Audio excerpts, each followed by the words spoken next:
Hello ഫ്ലൈവിലേഴ്സ്, ഞാൻ നന്ദു. നമ്മുടെ ഇന്നുള്ളത് ലേറ്റസ്റ്റ് 2026 ഫോക്സ് വാഗൻ്റെ ടൈഗൂണാണ്. ഒരുപാട് മാറ്റങ്ങൾ വന്നിട്ടുണ്ട്.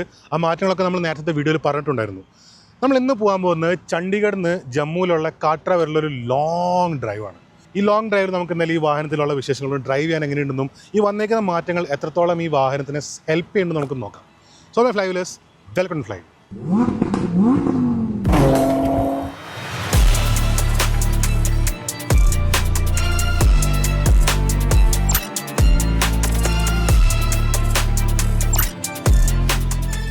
ഡിസൈൻ നിങ്ങളെല്ലാവരും അറിഞ്ഞിട്ടുണ്ടാവുന്നതിലും എന്നാൽ ഞാൻ ഒന്നുകൂടി റിഫ്രഷ് ചെയ്യാം. ഡിസൈൻ ഫ്രണ്ടിൽ വന്നേക്കുന്ന മാറ്റങ്ങൾ മെയിനായിട്ട് ഇപ്പോൾ ഒരു പുതിയ അവരുടെ ഇൻ്റർനാഷണൽ ആയിട്ടുള്ള ഡിസൈൻ തീമിനെ ഫോളോ ചെയ്തിട്ടാണ്. നമുക്കിവിടെ ടിഗ്വാൻ്റെ ഫീച്ചേഴ്സാണ് വൃത്തിക്ക് കാണപ്പെടുന്നത്. ഈ ലൈറ്റ്സ് കംപ്ലീറ്റ് മാറിയിട്ടുണ്ട്. ഒരു കണക്റ്റഡ് DRS വന്നേക്കുന്നു. ഒരു വ്യത്യാസം വന്നേക്കുന്നത് ഇപ്പോൾ ഈ ലോഗോ ഇലൂമിനേറ്റഡ് ആണ്, ഇതിൽ ലൈറ്റ് കത്തും. പിന്നെ ഇവിടെ നോക്കിയാലും കാണാൻ പറ്റും നമുക്ക് ടിഗ്വാനിലുണ്ടായിരുന്ന ഒരു ഡിസൈൻ ഡീറ്റെയിൽസ് ആണ് ഈ വാഹനത്തിൽ വന്നേക്കുന്നത്. അപ്പോൾ ഈ വാഹനത്തിന് കുറച്ചുകൂടി ഒരു SUV ക്യാരക്ടർ, കുറച്ചുകൂടി ഒരു അപ്പ് മാർക്കറ്റ് ഫീൽ, കുറച്ചുകൂടി ഒരു പ്രീമിയം ഫീൽ കൊടുക്കുന്നുണ്ട്. And I feel this looks a lot better. നേരത്തെ ഉണ്ടായിരുന്ന ടൈഗൂണിന് മെയിൻ ഒരു കംപ്ലയിൻ്റ് എന്ന് വെച്ചാൽ എനിക്ക് ഫീൽ ചെയ്ത് തന്നെ കാണാൻ ഒരു അപ്പ് മാർക്കറ്റ് ഫീൽ കിട്ടുന്നുണ്ടായിരുന്നില്ല. ആ ലുക്ക് എന്തായാലും ഇതിലേക്ക് വന്നപ്പോൾ ശരിക്കും ഡിസൈൻ വൈസ് പ്രോപ്പറായിട്ടുണ്ട്. ഗുഡ്. സോ പറഞ്ഞു വരുമ്പോൾ സൈഡ് പ്രൊഫൈലിൽ ഒറ്റ നോട്ടത്തിൽ കാര്യമായിട്ടുള്ള വ്യത്യാസമൊന്നും കാണുന്നില്ല. പക്ഷേ ഈ വന്നേക്കുന്ന സ്മോൾ ഡിഫറൻസസ്. സൈഡിലേക്ക് വരുമ്പോൾ നമുക്ക് പ്രധാന മാറ്റം കാണുന്നത് പുതിയ 19 ഇഞ്ചിൻ്റെ വീൽസാണ്. ഇതിപ്പോൾ 1.5 ടോപ്പ് എൻഡ് ആയിട്ടുള്ള GT ലൈൻ സ്പോർട്ട് പാക്ക് ആയതുകൊണ്ട് കംപ്ലീറ്റ്ലി ബ്ലാക്ക്ഡ് ഔട്ടാണ് ക്രോം എലിമെൻറ്റ്സ് മുഴുവൻ. ഇപ്പോൾ ഫ്രണ്ടിൽ ബമ്പറിലുള്ള 2 ക്രോം ബിറ്റ്സ് ഉണ്ട്. പിന്നെ സൈഡിലേക്ക് വരുമ്പോൾ വീൽസ്, മിറേഴ്സ്, മേളത്തെ റൂഫ് റെയിൽസ് ഇതൊക്കെ ബ്ലാക്ക്ഡ് ഔട്ടാണ്. അതുകൂടാണ്ട് വിൻഡോസിന് ചുറ്റും വരുന്ന ഒരു ക്രോം എലിമെൻറ്റും അതിപ്പോൾ ഇവിടെ ബ്ലാക്ക്ഡ് ഔട്ടാണ്. 1.5 വന്നേക്കുന്ന ഒരു മെയിൻ വ്യത്യാസം ബാക്കിലും കൂടെ ഡിസ്ക് ബ്രേക്ക് വന്നേക്കുന്നതാണ്. അതും ഫ്രണ്ടിലും ബാക്കിലും റെഡ് കാലിപ്പേഴ്സാണ് വന്നേക്കുന്നത്. ഇനിയിപ്പോൾ 1 ലിറ്റർ വെച്ച് കമ്പയർ ചെയ്യുകയാണെങ്കിൽ ഈ ഞാൻ ബ്ലാക്ക് ഔട്ട് ചെയ്തേക്കുന്ന ബിറ്റ് മൊത്തം ക്രോം ആവും. അതുകൂടാണ്ട് ബാക്കിൽ ഡിസ്ക് ബ്രേക്കും വരുന്നില്ല. അതുകൂടാണ്ട് പ്രീവിയസ് മോഡലായിട്ട് സൈഡ് പ്രൊഫൈലിൽ ഒരു മാറ്റവും. ബാക്കിലും അത്യാവശ്യം കാര്യപ്പെട്ട മാറ്റങ്ങൾ വന്നിട്ടുണ്ട്. ലുക്സിൽ സിമിലർ ആണെങ്കിലും ഈ പാനൽസും ഡിസൈൻസും ഡീറ്റെയിൽസും കംപ്ലീറ്റ്ലി മാറിയിട്ടുണ്ട്. അതായത് ഈ ഒരു കംപ്ലീറ്റ് സിസ്റ്റം ഫുൾ ചേഞ്ചാണ്. അതുകൂടാണ്ട് ഇപ്പോൾ ഈ ലോഗോ ലൈറ്റ് കത്തും. ബാക്ക് താഴെ നോക്കിയാൽ നമുക്ക് കാര്യമായിട്ട് ഡിഫറൻസ് ഒന്നും കാണുന്നില്ല. ടൈഗറിനുള്ള ബാഡ്ജ് കൊണ്ട് കാണാം, GT ബാഡ്ജ് കൊണ്ട് കാണാം. ഡിഫോക്കസ് വന്നേക്കുന്നു, മേളൊരു ഷാർക്ക് ഫിൻ ആൻറ്റിന, ഒരു ചെറിയൊരു റൂഫ്, സ്പോയിലർ, ഉള്ളിലുള്ള ബൂട്ട് സ്പേസ് ആണെങ്കിലും അങ്ങനത്തെ ഫീച്ചേഴ്സ് എല്ലാം തന്നെ സെയിം ആണ്. ഇതൊരു റിഫ്രഷ്മെൻ്റ് ആയിട്ട് പറയാൻ പറ്റുള്ളൂ. ഒരു ഫേസ് ലിഫ്റ്റ് ആണിത്, ഒരു കാര്യമായിട്ടുള്ള ചേഞ്ച് അല്ല.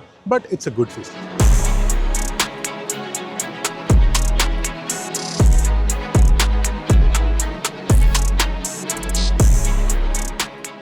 അകത്തോട്ട് കയറി കഴിഞ്ഞാൽ കാര്യമായിട്ടുള്ള 2 മെയിൻ മാറ്റങ്ങളാണ്. അതിലൊന്നത് ഒരു പാനറാമിക് സൺറൂഫ്. വലിയൊരു സൺറൂഫാണ്, ഫുൾ ബാക്കിലേക്ക് നീണ്ടില്ല, എന്നാൽ അത്യാവശ്യം വലിപ്പമുള്ള സൺറൂഫ്. നമ്മുടെ നാട്ടിൽ ഇത്രയും വെയിലും പുകയും ചൂടൊക്കെ ആണെങ്കിലും സൺറൂഫ് ഇല്ലാണ്ട് വണ്ടി വിറ്റുപോയില്ല. പിന്നെ വന്നിരിക്കുന്ന മാറ്റം ഈ ഡ്രൈവേഴ്സിൻ്റെ ഇൻസ്ട്രുമെൻറ്റ് ക്ലസ്റ്ററാണ്. കുറച്ചുകൂടി വലിപ്പം കൂടി 10.25 ആയിട്ടുള്ളത്. ആൻഡ് അത് കൂടാണ്ട് ടേൺ ബൈ ടേൺ നാവിഗേഷൻ കൂടെ ഇപ്പോൾ ഇതിൽ ഇൻറ്റഗ്രേറ്റ് ചെയ്തേക്കുന്നു. It's a very good thing. ഇന്ന് നമ്മളിപ്പോൾ ഏകദേശം 200 കിലോമീറ്റർ ഓടിച്ച് കഴിഞ്ഞു. ഇതിലിപ്പോൾ 1.5 ആണ് ഓടിച്ചതിനെ കുറിച്ച് ഞങ്ങൾ പറയാം. പക്ഷേ ഈ turn by turn navigation just very helpful. പിന്നെ ഈ വന്നേക്കുന്ന മാറ്റങ്ങളൊക്കെ നമ്മൾ നേരത്തെ കണ്ടിട്ടുള്ള തന്നെയാണ്. ഈ പുതിയ ഇൻഫോർടൈൻമെൻറ്റ് പാനൽ വന്നേക്കുന്നത് അത്യാവശ്യം സെൻസിറ്റീവാണ്. ടച്ച് കാര്യങ്ങളൊക്കെ ക്ലാരിറ്റി നല്ലതാണ്. നല്ല വെരി ഹൈ ക്വാളിറ്റി, നല്ല ഹൈ ഡെഫിനേഷനാണ്. It's very nice. പിന്നെ AC അത്യാവശ്യം പവർഫുള്ളാണ്. ഈ വന്നേക്കുന്ന പാനലൊക്കെ നേരത്തെ ഉണ്ടായിരുന്നു. ഈ പാനലൊക്കെ ശരിക്കും ഈ ഒരു പുതിയ റിഫർബിഷനിൽ മാറേണ്ടതായിട്ട് എനിക്ക് ഫീൽ ചെയ്യുന്നു. കാരണം ഈ ടച്ചും കാര്യങ്ങളൊക്കെ ഷുഡ് ഹാവ് ചേഞ്ച്. പിന്നെ ഇവിടെ 2 USB പോർട്ട് വന്നിരിക്കുന്നു, വയർലെസ് പാഡ്, ഇതൊക്കെ തന്നെ നേരത്തെ ഉണ്ടായെന്ന് തന്നെയാണ്. ഇതിലും ഇപ്പോൾ സീറ്റ് വെന്റിലേഷൻ വന്നിട്ടുണ്ട്. ആകെ മൊത്തം it looks good. It's same, very similar. Should have been കുറച്ചും കൂടെ കാര്യങ്ങളൊക്കെ അവർ ആഡ് ചെയ്യാൻ പറ്റും.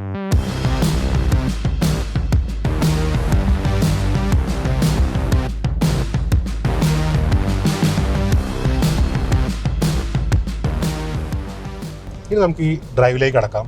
വളരെ വ്യത്യസ്തമായിട്ടൊരു ഡ്രൈവാണ് നമ്മളിന്ന് ചെയ്യുന്നത്. ഏകദേശം 400 കിലോമീറ്ററിൽ കൂടുതൽ നമ്മൾ ഡ്രൈവ് ചെയ്യുന്നുണ്ട്. ചണ്ഡീഗഡ് തൊട്ട് കാട്ര, ജമ്മുവിലുള്ള കാട്ര വരെയുള്ള സ്ഥലത്തേക്കാണ് നമ്മൾ ഡ്രൈവ് ചെയ്യുന്നത്. ഈ ഡ്രൈവ് ശരിക്കും സ്റ്റാർട്ട് ചെയ്തേക്കുന്നത് ധോലാവീര വന്നിട്ട് ഗുജറാത്ത് സ്ഥലത്തു നിന്നാണ്. ആൻഡ് എൻഡ് ചെയ്യുന്നത് ശ്രീനഗറിലും. അങ്ങനെ 6 ദിവസം നീളുന്ന 6 ലെഗ് ആയിട്ടാണ് പോകുന്നത്. ഓരോ ദിവസവും പല മീഡിയ കവർ ചെയ്ത് പോകുന്നു.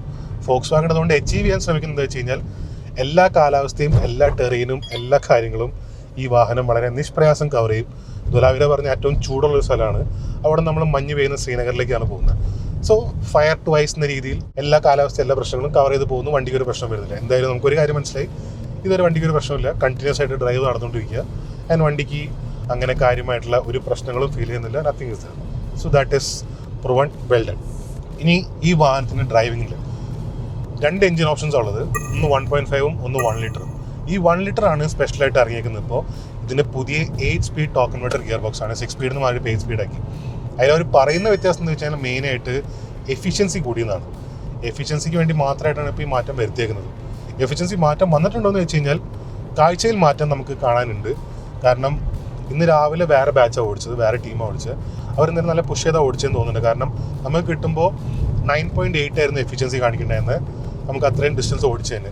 ഇതിപ്പോൾ നമ്മൾ ഏകദേശം ഒരു 50 കിലോമീറ്റർ ഓടിച്ചപ്പോഴത്തേക്കും ഇന്നുള്ളത് 9.8 എന്നുള്ളത് 11 ആയി മാറി. നമുക്ക് അപ്പോൾ കുറച്ച് ശരിക്കും നോർമലായിട്ടൊന്ന് സമാധാനപരമായിട്ട് ഓടിച്ചു കഴിഞ്ഞാൽ എഫിഷ്യൻസി കിട്ടുന്നുണ്ടെന്ന് മനസ്സിലായി. അതും വളരെ മോശമായിട്ടുള്ള സ്ലോ മൂവിങ് ട്രാഫിക്കിലൂടെയൊക്കെ നമ്മൾ കടന്നു വന്നത്. അതുപോലെ തന്നെ നമ്മൾ 1.5 ഓടിച്ചപ്പോൾ നമുക്ക് ഇന്ന് ആ ഡിസ്റ്റൻസ് കവർ ചെയ്തപ്പോൾ നമുക്ക് 14 കിലോമീറ്റേഴ്സാണ് നമുക്ക് എഫിഷ്യൻസി കിട്ടിയത്.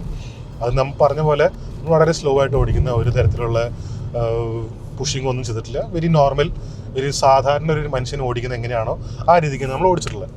ഇനിയിപ്പോൾ ഈ coming back to the 8 speed torque converter. 8 speed ഇപ്പോൾ ഈ പറഞ്ഞ പോലെ നേരത്തെ നമ്മൾ കുഷാക്കിൻ്റെ ഇതിലും പറഞ്ഞിട്ടുണ്ടായിരുന്നു, ലോവർ സ്പീഡ്സിൽ കുറച്ചൊരു ചെറിയ എവിടെയോ ഒരു കറക്റ്റ് മാച്ച് ആവാത്തൊരു ഫീൽ, എസ്പെഷ്യലി നമ്മുടെ slow moving bumper to bumper ട്രാഫിക്കിൽ ഒന്ന് ആക്സിലേറ്റ് ചെയ്യുമ്പോൾ ഒരു സെക്കൻഡ് എടുക്കുന്നു അതൊന്ന് റെക്കഗ്നൈസ് ചെയ്യുന്നതും ഗിയർ മാറാനും ഒന്ന് ത്രോട്ടിൽ ചെയ്ത് പുറത്തേക്ക് നീങ്ങാനൊക്കെ അത് ഹൈ സ്പീഡിലില്ല.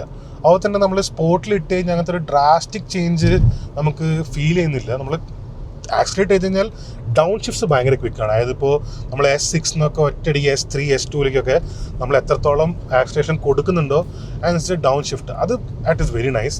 അതുകൊണ്ട് തന്നെ നമുക്ക് ആക്സിലേറ്റ് ചെയ്ത് പോകാനുള്ള ആക്സിലറേഷനും പവർ ജനറേറ്റ് ചെയ്യുന്നുണ്ട്. 115 ആണ് ഇപ്പോൾ ഇതിൻ്റെ പവർ ഫിഗേഴ്സ് വരുന്നത്. 178 Nm ടോർക്കും. അതിപ്പോൾ 1.5 എഞ്ചിനാണെങ്കിൽ 150 PS പവറും ജനറേറ്റ് ചെയ്യുന്നത്, 250 Nm ടോർക്കും ജനറേറ്റ് ചെയ്യുന്നുണ്ട്. അതിൻ്റെ എഫക്റ്റ് എന്തായാലും ആ വാഹനത്തിനാണ്. It's butter smooth, very powerful. ഏതൊരു സിറ്റുവേഷനിനകത്തും നമുക്ക് ആക്സലറേഷൻ ഫിഗേഴ്സ് ആണെങ്കിലും നമുക്ക് പുള്ളിങ്ങുള്ള ടോർക്ക് ആണെങ്കിലും സെറ്റ്. അതുപോലെ തന്നെ അതിൽ സ്പോട്ട് ഇട്ട് കഴിഞ്ഞാൽ ഇമ്മീഡിയറ്റ് ആണ് നമുക്ക് മനസ്സിലാവുന്നത്. അതായത് ത്രോട്ടിൽ നമുക്ക് വ്യത്യാസം ഇല്ലാണ്ട് തന്നെ ആ സ്പോട്ടിലേക്ക് മാറുമ്പോൾ വണ്ടിക്കൊന്നൊരു പവർ കയറുമ്പോൾ, അതായത് ഫുൾ ആ ഒരു ടോർക്കും പവറും അങ്ങോട്ട് ആക്ടിവേറ്റ് ആയ ഒരു ഫീൽ കിട്ടുന്നുണ്ട്. അതിനകത്തില്ല കേട്ടോ. ബട്ട് ഈ പറഞ്ഞ പോലെ ഡൗൺ ഷിഫ്റ്റിൽ എന്തായാലും അത് മേക്കപ്പ് ചെയ്യുന്നതുകൊണ്ട് ഇറ്റ്സ് ഗുഡ്. വീണ്ടും എഫിഷ്യൻസിയിലേക്ക് കിടക്കുന്നു. എഫിഷ്യൻസി ഇമ്പ്രൂവ് ചെയ്തിട്ട് നോക്കാൻ എന്തായാലും ഞാൻ ഇന്ന് ഈ ഡ്രൈവ് എൻഡ് ചെയ്യുമ്പോൾ ഉള്ളൊരു ഭാഗം ഞാൻ പറഞ്ഞുതരാം. അപ്പോൾ നമുക്ക് കറക്റ്റായിട്ട് മനസ്സിലായി എഫിഷ്യൻസി എത്രത്തോളം കൂടിയിട്ടുണ്ട്. ഡൈനാമിക്സും കാര്യങ്ങളൊക്കെ വെരി സെയിം. എനിക്ക് ഒരു കാര്യം തോന്നിയിട്ടുള്ളത് ഇന്നത്തെ ഈ ഡ്രൈവിൽ സസ്പെൻഷൻ കുറച്ചും കൂടെ ഒരു സോഫ്റ്റ് സൈഡിലേക്ക് പോയിട്ടുണ്ടെന്ന് പോലെ ഫീൽ ചെയ്യുന്നു. അതിപ്പോൾ എനിക്ക് ഫീൽ ചെയ്തു, വിഭിന്നം ഫീൽ ചെയ്തു.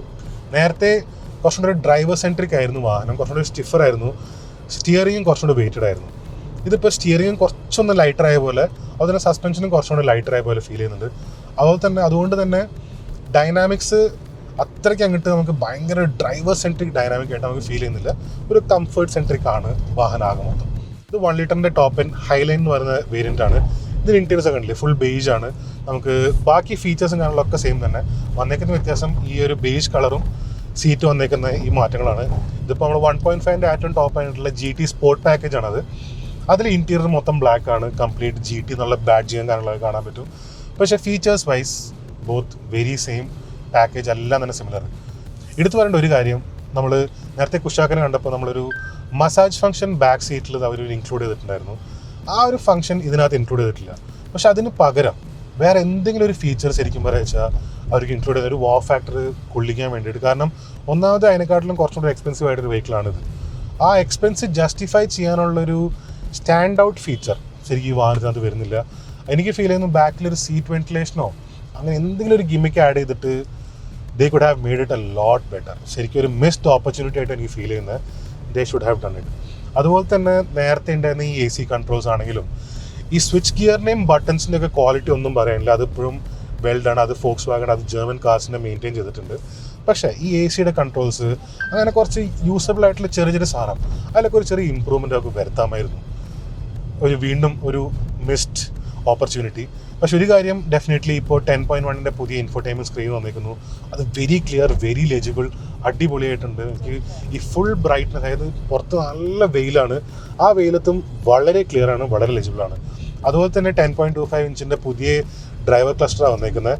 അതും വലിപ്പം കൂടിയിട്ടുണ്ട്. അത് കൂടാണ്ട് ഇപ്പോൾ ടേൺ ബൈ ടേൺ നാവിഗേഷൻ ഇതിനകത്ത് ഇൻക്ലൂഡ് ചെയ്തേക്കുന്നു. പിന്നെ കുറച്ചുകൂടി ലെജിബിൾ ആയിട്ടുണ്ട്, കുറച്ചുകൂടി ഡീറ്റെയിൽഡ് ആയിട്ടുണ്ട്, കുറച്ചുകൂടി റെസൊല്യൂഷൻ കൂടിയുണ്ട്. നമുക്ക് ചെറുതായെങ്കിലും മറ്റേ അക്ഷരങ്ങൾ ചെറുതായെങ്കിലും കുറച്ചുകൂടി ഡീറ്റെയിൽ ആയിട്ട് കുറച്ച് വൃത്തി കാണാൻ പറ്റുന്നുണ്ട്. പിന്നെ ഈ സൺറൂഫ് വന്നേക്കുന്നു, അതും എല്ലാവർക്കും അറിയാവുന്നതാണ്. സോ അതൊക്കെയായിരുന്നു ഈ പുതിയ ഫോക്സ് വാഗൺ ടൈഗൺ ഫേസ് ലിഫ്റ്റിൻ്റെ വിശേഷങ്ങൾ. ഇനി നിങ്ങൾക്ക് അറിയേണ്ടതായിട്ടുള്ള സ്പെസിഫിക് ആയിട്ട് എന്തെങ്കിലും കാര്യങ്ങളുണ്ടെങ്കിൽ അത് ഡെഫിനറ്റ്ലി കമന്റ് ബോക്സിൽ അറിയിക്കുക. You will reply to that. And നിങ്ങളുടെ ഈ ഫീൽ, നിങ്ങൾക്ക് ഈ വാഹനത്തെക്കുറിച്ച് നിങ്ങൾക്ക് എന്ത് ഫീൽ ചെയ്യുന്നു അതും എന്തായാലും കമന്റ് ബോക്സിൽ അറിയിക്കുക. ഇനി പ്രൈസിംഗ് ആണ്. 10.99 lakhs-ന് 19.3 lakhs വരെയാണ് ഇപ്പോൾ പ്രൈസിംഗ് ഉള്ളത്. 19.3 lakhs വരെ ഞാൻ പറഞ്ഞത് നേരത്തെ ആ 1.5 ലിറ്ററിൻ്റെ GT സ്പോർട്ട് പാക്കേജിനാണ് ആ പ്രൈസ് വരുന്നത്. And this is coming to around 17-18 lakhs-നാണ് ഈ വാഹനം വരുന്നത്, പ്ലസ് ടാക്സസും വരും. സോ ഈ പ്രൈസിങ്ങിന് ഈ ഒരു വാഹനം, ഈ ഫീച്ചേഴ്സ്, ഈ ഡീറ്റെയിൽസ്, ഈ ടെക്നോളജിയും കാര്യങ്ങളൊക്കെ നിങ്ങൾക്ക് എന്ത് ഫീൽ ചെയ്യുന്നു? What do you feel about this car? എന്തായാലും കമന്റ് ബോക്സിൽ അറിയിക്കും. എനിക്ക് ആ ഫീഡ്ബാക്ക് കമന്റിൽ അറിയിക്കാനുള്ളതാണ്. സോ ഞാൻ നന്ദു. ഇനി മറ്റൊരു വാഹനമായിട്ട് കാണുന്നവരെ stay safe and enjoy wheeling. എന്തായാലും അടിപൊളി സ്ഥലത്ത് കൂടെ ഡ്രൈവ് ചെയ്ത് പോയിക്കൊണ്ടിരിക്കുന്നു.